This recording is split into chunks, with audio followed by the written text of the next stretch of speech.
कहते एमएसपी था, एमएसपी है, एमएसपी रहेगा। तो मैंने कहा झूठा था, झूठा है, झूठा ही रहेगा। इतना काला धन लाएंगे, इतना काला धन लाएंगे, इतना काला धन लाएंगे कि हर आदमी के खाते में कितना जमा हो जाएगा? जोर से बोलिए, याद है कि भूल गए? 50 दिन में अगर नोटबंदी से देश की तकदीर न बदल जाए मित्रों, तो हमें चौराहे पे खड़े करके मार देंगे।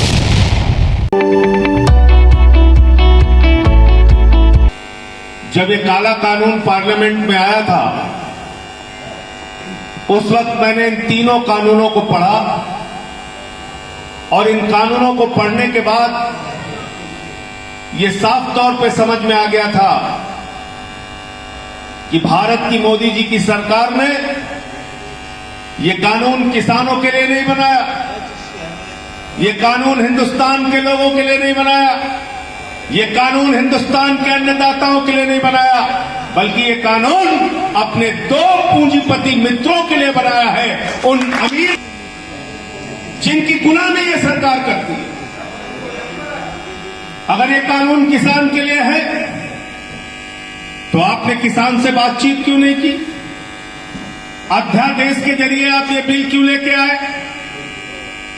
जब पूरे देश में लॉकडाउन लगा था, पूरे देश में हाहाकार मचा हुआ था, 7 मई को 2 साल से एक एप्लीकेशन पेंडिंग थी अडानी की, 100 एकड़ जमीन देने की एप्लीकेशन हरियाणा सरकार के सामने, खट्टर सरकार के सामने पिछले 2 साल से विचाराधीन थी।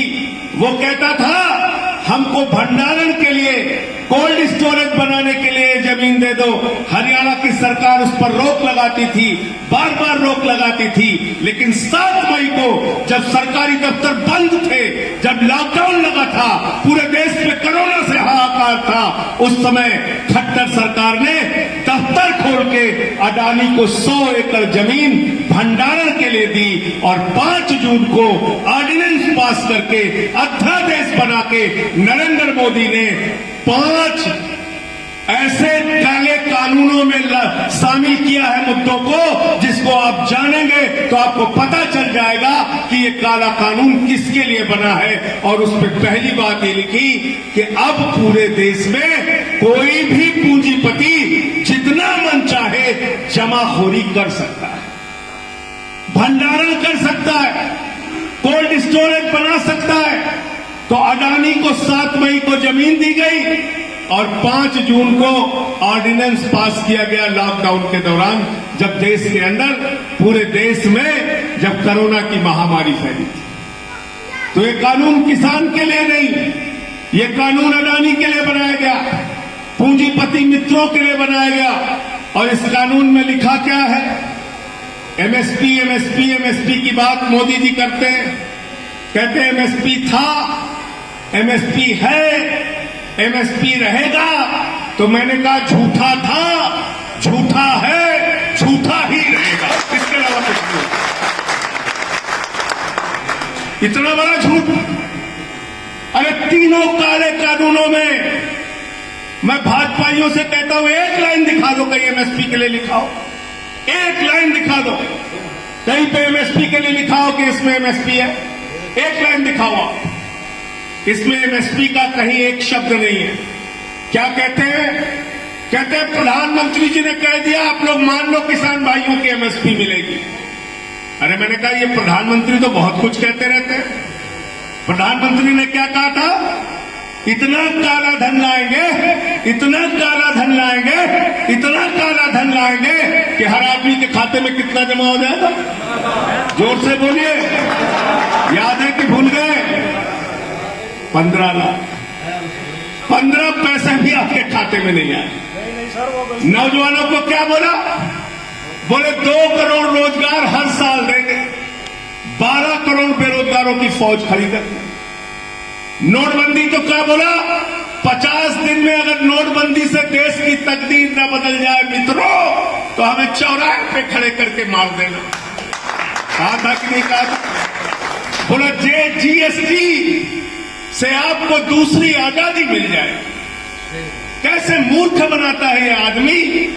आपका टैक्स बढ़ा के 5% से 28% कर दिया, देश में जीएसटी लागू कर दी और कहा कि भारत के लोगों जश्न मनाओ तुम्हारा टैक्स बढ़ता।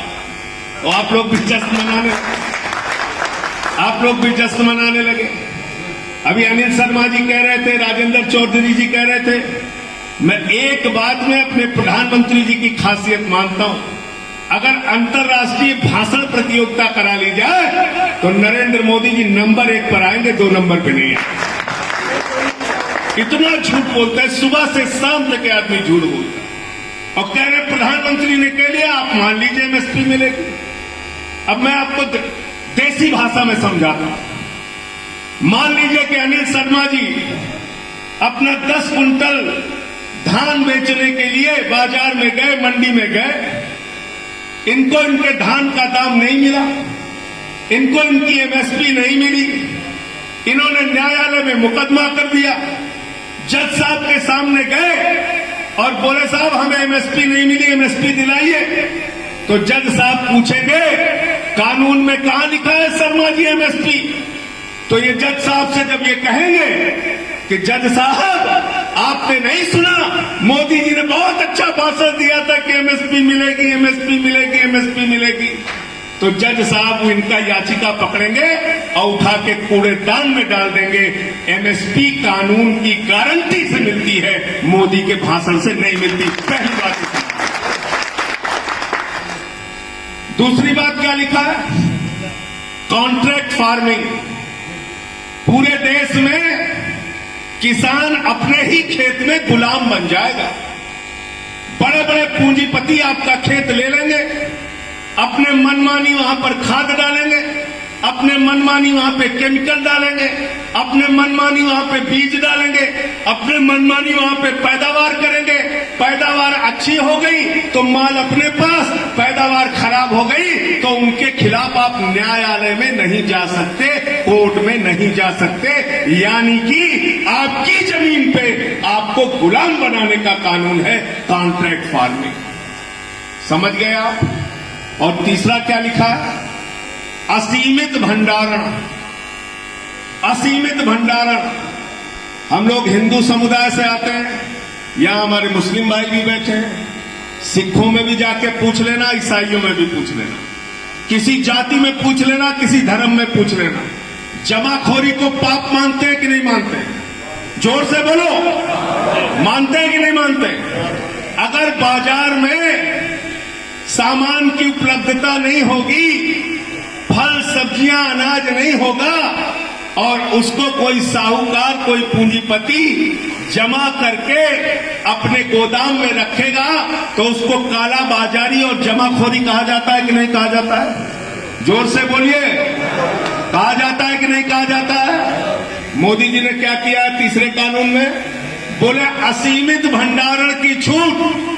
बोले अडानी जी आप जितना चाहे लोगों से अनाज खरीदो, फल खरीदो, सब्जी खरीदो, सस्ते दाम में किसान से खरीदो, उसको अपने कोल्ड स्टोरेज में रखो, जब बाजार में उसकी कमी हो जाएगी तो महंगे दाम में उसी किसान को बेच दो। जमाखोरी को, कालाबाजारी को, महंगाई को, तीनों चीजों को नरेंद्र मोदी जी की सरकार हिंदुस्तान की पहली सरकार है जिसने सभी धार्मिक मान्यताओं को कूड़ेदान में डाल के आज जमाखोरी और कालाबाजारी को वैधता प्रदान करने का पाप किया है। मैं ये कहना चाहता हूं, वैधता प्रदान करने का पाप किया है, उसको लीगलाइज करने का पाप किया है। और अगर आप इनके खिलाफ कुछ बोलिए तो आपके ऊपर मुकदमा लिख दिया जाता है। ये किसान आंदोलन चल रहा है, इसमें जो डीजल पहुंचाता है उस पे एनआईए का मुकदमा, जो खाना पहुंचाता है उस पे सीबीआई का मुकदमा, जो आंदोलन में जाता है उस पे थानेदार पहुंच जाता है घर में। मैं योगी जी और मोदी जी से कहना चाहता हूं, हम लोग आंदोलन की कोख से पैदा हुए लोग हैं, हमको ये मुकदमे और जेल और लाठियों से मत डराना। तुम्हारे जेल और लाठी सहने और बर्दाश्त करने के लिए हम तैयार हैं, लेकिन हम लड़ेंगे अपने हक के लिए, हम लड़ेंगे अपने हक के लिए। कैसे कैसे कानून देश की पार्लियामेंट में पास किए गए। आज बजट आया देश का, मैंने उस बजट में संसद के अंदर कहा बिल्कुल सही है जान लेना, और 130 करोड़ लोगों की मेहनत से इस देश की संपत्तियां बनी है। इस देश की संपत्तियां, वो चाहे रेल हो, वो चाहे खेल हो, वो चाहे LIC हो, वो चाहे बैंक हो, ये आप लोगों की मेहनत से, इस देश के लोगों के परिश्रम और ताकत से बनी, उनकी मेहनत से, उनकी मजदूरी से बनी। और अगर कोई कपूत होता है वो अपने बाप दादा की संपत्ति को बेचता है, कोई सपूत होता है वो बाप दादा की संपत्ति को बढ़ाता है, लेकिन नरेंद्र मोदी की सरकार हिंदुस्तान की कपूत सरकार है जो हिंदुस्तान की संपत्तियों को बेचने का काम कर रही है। और क्या बेचने का काम कर रहे हैं? रेल बेचने का काम कर रहे हैं, सेल बेचने का काम कर रहे हैं, खेल बेचने का काम कर रहे हैं, स्टेडियम बेचने का काम कर रहे हैं, एयरपोर्ट बेचने का काम कर रहे हैं, पोर्ट बेचने का काम कर रहे हैं, सड़क बेचने का काम कर रहे हैं, बिजली बेचने का काम कर रहे हैं, पानी बेचने का काम कर रहे हैं, BPCL बेचने का काम कर रहे हैं, हिंदुस्तान को बेचने का काम कर रहे हैं। इसलिए अपने घरों से निकलो, इनका विरोध करो, अपने देश को बचाओ, अपने देश की संपत्तियों को बचाओ, वरना पूरा हिंदुस्तान बेच दो। हिंदुस्तान को बेच रहे और आपको लड़ा रहे किसके नाम पे? हिंदू मुसलमान में फंसे रहो, दलित पिछड़ा में फंसे रहो, दलित सबल में फंसे रहो, समाज को बांटो और राज करो की नीति ये लोग चला रहे हैं। आज आपको मालूम है बैंकों का NPA कितना हो गया? बैंकों में किसका पैसा जमा होता है अनिल शर्मा जी? किसका पैसा जमा होता है? किसका पैसा जमा होता है ढाका साहब? पब्लिक का। किसका पैसा? किसान का। किसका? मजदूर का, कर्मचारी का, छोटे व्यापारी का, बागपत वाला हो, बड़ौत वाला हो, मुजफ्फरनगर वाला हो, मेरठ वाला हो, शामली वाला हो, उत्तर प्रदेश के एक एक किसान का, मजदूर का, व्यापारी का पैसा बैंकों में जमा होता है। वो पैसा जाता है ना, आपको पता है कुछ? आप तो हिंदू मुसलमान में फंसे हो, आपको पता है कहां जा रहा है? कहां जा रहा है मालूम है आपको? 11 लाख करोड़ रुपए बड़े बड़े पूंजीपतियों को मोदी जी की सरकार ने बांट दिया। पूरे बैंक खाली हो गए हिंदुस्तान के। 11 लाख करोड़। अभी मैं सन्नी से कहूं 11 लाख करोड़ लिख दो तो जीरो लिखते लिखते थक जाएगा, इतना बड़ा पैसा होता है 11 लाख। 11 लाख करोड़ अगर हिंदुस्तान के विकास में लगा दिया जाए, फैक्ट्री लगाने में लगा दिया जाए, सड़क बनाने में लगा दिया जाए, स्कूल बनाने में लगा दिया जाए, अस्पताल बनाने में लगा दिया जाए, तो मैं दावे के साथ कह सकता हूं करोड़ों लोगों को रोजगार मिल सकता है और देश की तकदीर बदल सकती है। लेकिन वो 11 लाख करोड़ रुपए चंद पूंजीपतियों को बांटने का काम नरेंद्र मोदी की सरकार ने किया है। अदानी भी शामिल है उसमें, अंबानी भी शामिल है उसमें, वेदांता भी शामिल है उसमें, तमाम पूंजीपतियों को उन्होंने पैसा बांटा। तो बैंकों में आपका जो पैसा बांटा था वो इन पूंजीपतियों को बांट दिया। कितना बांटा है नीरव मोदी को? 20,000 करोड़ रुपए। 20,000 करोड़ रुपए। कितना बांटा है विजय माल्या को? 9,000 करोड़ रुपए। कहां है वो? कोई इंग्लैंड में बैठा है, कोई भूटान में बैठा है, कोई बैंकॉक में बैठा है, कोई थाईलैंड में बैठा है, कोई सिंगापुर में बैठा है। आपका पैसा लूट के मार के भाग गए। ये बड़े बड़े लुटेरे मार के भाग गए पैसा आपका। अभी क्या कहते हैं लोग? कहते हैं वो कर्जा NPA हो गया है। अंग्रेजी का शब्द इस्तेमाल करते हैं नॉन परफॉर्मिंग एसेट। कहते हैं वो NPA हो गया है। NPA का मतलब जानते हैं क्या होता है? बैंकों के खाते से पूंजीपतियों का नाम हटा दिया गया है। कहते कर्जा हमने माफ नहीं किया है, खाली बैंक के खाते से नाम हटा दिया है। तो मैंने कहा बड़ी अच्छी बात है। अंकुश चौधरी अगर कर्जा लेंगे बैंक से तो इनका पोस्टर पूरे गांव में लगवाओगे, तहसीलदार से कॉलर पकड़ के इनको हवालात में बंद कराओगे। लेकिन अगर अडानी कर्जा लेगा तो उसका NPA कर दोगे, बैंक से उसका नाम हटा दोगे। अगर ऐसे ही NPA करना है तो हिंदुस्तान के किसानों का, मजदूरों का, छात्रों का, व्यापारियों का भी NPA कर दो। बैंकों में जितना कर्जा उनका है उनका नाम बैंकों से हटा दो। अब हमारे घर वसूली करने मत आना, अब हमारे घर वसूली करने मत आना, हमसे कर्जा मांगने मत आना। तो ये हो रहा है इस देश के अंदर। इस देश की संपत्तियां बेची जा रही है, इस देश के बैंकों को लूटा जा रहा है, और बैंकों को अगर लूटा जा रहा है तो इसका मतलब आपका और हमारा पैसा लूटा जा रहा है। इसलिए साथियों, मेरे अंदर तो जितनी ताकत क्षमता है, संसद में इन बेईमानों से लड़ रहा हूं और आगे भी लड़ता रहूंगा आपके लिए। इन्होंने पिछली बार जब मैंने किसानों के मुद्दे पे माइक तोड़ा था तो मुझे निलंबित किया। मैं कहता हूं मोदी जी, आप किसानों की हड्डियां तोड़ रहे हो, आपकी सरकार को भी निलंबित होना चाहिए, आपकी सरकार को भी सस्पेंड होना चाहिए। हमको तो सस्पेंड किया, आपको भी सस्पेंड होना चाहिए। जबरन ये बिल पास किया गया। अब क्या कहते हैं? कहते हैं किसान भाइयों आओ हम आपसे वार्ता करेंगे, और आपको ये बिल समझ में नहीं आया, आप बहुत भोले भाले हो, हम एक एक करके इसमें संशोधन करेंगे। तो मैंने कहा बेईमानो, किसान ये कह रहा है कि ये बिल लागू करके तुमने हमारे डेथ वारंट पे साइन किया है, और डेथ वारंट पे संशोधन नहीं होता, डेथ वारंट वापस किया जाता है। ये काला कानून वापस, डेथ वारंट पे संशोधन नहीं होता। तुम कहते हो किसान को समझ में नहीं आता, किसान भोले वाले। अरे बेईमानो, किसान बिगड़ैल बैल की नाक में नकेल डाल देता है, तुम्हारी भी नाक में नकेल डाल देगा, चिंता मत करना, उसकी बुद्धि पर भरोसा रखो, तुमको तुम्हारे घर पहुंचा के आए। उसी की वोट से तुम वहां पहुंचे, उसी की ताकत पे तुम इतना बोल रहे हो। और मैं तो बार बार कहता हूं, देश के अन्नदाता हैं, उनका दिया हुआ खाते हो। जानवर भी जिसका दिया हुआ खाता है उसके प्रति वफादारी दिखाता है। हम तो इंसान हैं, जिसका दिया हुआ खाते हैं, वफादारी दिखाएंगे। लेकिन तुम क्या हो मोदी जी, तुम और तुम्हारी पार्टी के सांसद क्या हो, फैसला खुद करना।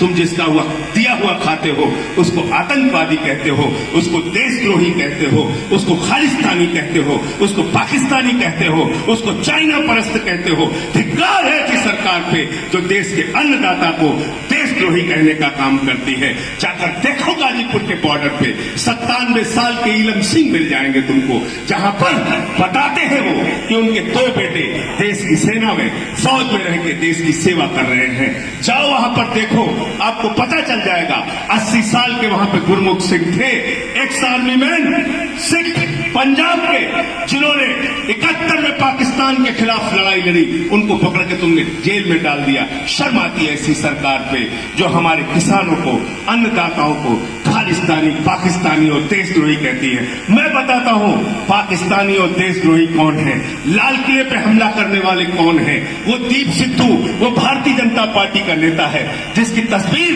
देश के प्रधानमंत्री के साथ है। मैं पूछना चाहता हूं, कितने लोग प्रधानमंत्री के साथ तस्वीर खिंचवा सकते हैं? प्रधानमंत्री के साथ तस्वीर खिंचवाने के लिए सुरक्षा घेरे से गुजरना पड़ता है। दीप सिद्धू की तस्वीर, वो दीप सिद्धू जिसने लाल किले पे हमला किया, जिसके ग्रुप ने, जिसके संगठन ने लाल किले पे हमला किया, वो भारतीय जनता पार्टी का नेता है। और अगर देशद्रोह करने का काम किसी ने किया है तो भारतीय जनता पार्टी के लोगों ने किया है, किसानों ने नहीं किया, किसानों ने नहीं किया। किसान देशभक्त था, देशभक्त है और देशभक्त रहेगा। इन्हीं शब्दों के साथ मैं अपनी बात को विराम देता हूं। बहुत बहुत शुक्रिया, बहुत बहुत धन्यवाद। अरविंद केजरीवाल जी, अरविंद केजरीवाल जी लगातार किसान आंदोलन के समर्थन में पूरी तरीके से साथ दे रहे किसान आंदोलन। वहां खुद से भी गए सिंगू बॉर्डर पे, राकेश टिकैत जी से भी बात की। जिस दिन की घटना है, जब उनको रोना पड़ा था, मैंने कहा बाबा महेंद्र सिंह टिकैत के बेटे को तुम्हारी तानाशाही और गुंडागर्दी की वजह से रोना पड़ा, इससे ज्यादा शर्म की बात तुम्हारे लिए कुछ नहीं हो सकती। उस दिन बात की थी केजरीवाल जी ने। सड़क पे लड़ाई हमने लड़ी, संसद पे लड़ाई हमने लड़ी, और अब आने वाले दिनों में अरविंद केजरीवाल जी किसान पंचायत के माध्यम से जगह जगह पे जाके रैलियां करके, रैलियों को संबोधित करके इस सरकार से मांग करेंगे कि ये तीनों काला कानून जल्द से जल्द वापस किया जाए, और हमारे जो किसान भाई आंदोलन पर बैठे हैं उनको वापस किया जाए। ये कानून वापस होगा तो किसान वापस होगा, कानून वापस नहीं होगा तो किसान वापस नहीं होगा। बहुत बहुत शुक्रिया, बहुत बहुत धन्यवाद।